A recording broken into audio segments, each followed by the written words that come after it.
je m'appelle Salimata Silla, mais tout le monde m'appelle Sally. J'ai 26 ans, j'habite à Paris. J'ai commencé à jouer au basket à l'âge de 11 ans. J'ai vu l'annonce de la ministre concernant euh, les Jeux Olympiques et le fait que les joueuses françaises ne pourront pas porter de couvre-chef homologué, pardon, de hijab.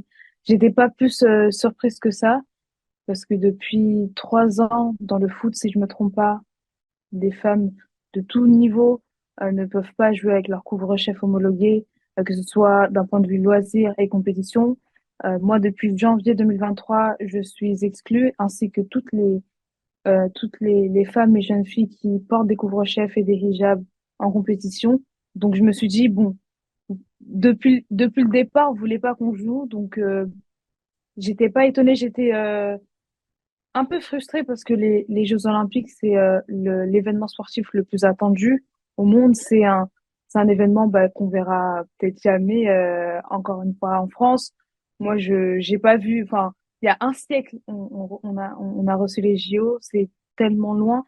On se dit qu'on a la chance de pouvoir vivre les JO dans notre pays. On se dit que ça peut être un moment incroyable, mais finalement, j'ai ces appréhensions et aussi ces pensées qui me disent que je suis contente de recevoir les JO, mais bon, la France ne veut même pas que je puisse profiter à 100% de cet événement sportif.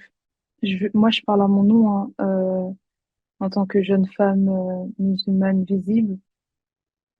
Je dis, c'est triste déjà de se dire que ben on est exclu. C'est d'autant plus humiliant que triste de se dire que euh, on est né dans un pays qui ne veut pas de nous, parce que là, c'est clairement le fait pour moi, c'est du rejet.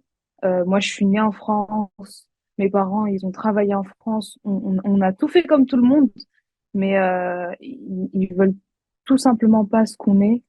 Et donc, moi, je trouve ça juste super triste parce que le sport, c'est l'endroit où on devrait accepter tout le monde, c'est l'endroit où on devrait mettre nos religions et qu'on ne devrait pas avoir des débats sur les religions, on ne devrait pas avoir des débats sur la couleur de peau et tout ce que malheureusement la société nous jette en pleine face. Normalement, le sport, c'est le seul endroit où on devrait avoir aucun débat ou aucun sujet là-dessus. Réaction de l'ONU, je suis super contente de voir qu'il y a enfin un peu de soutien.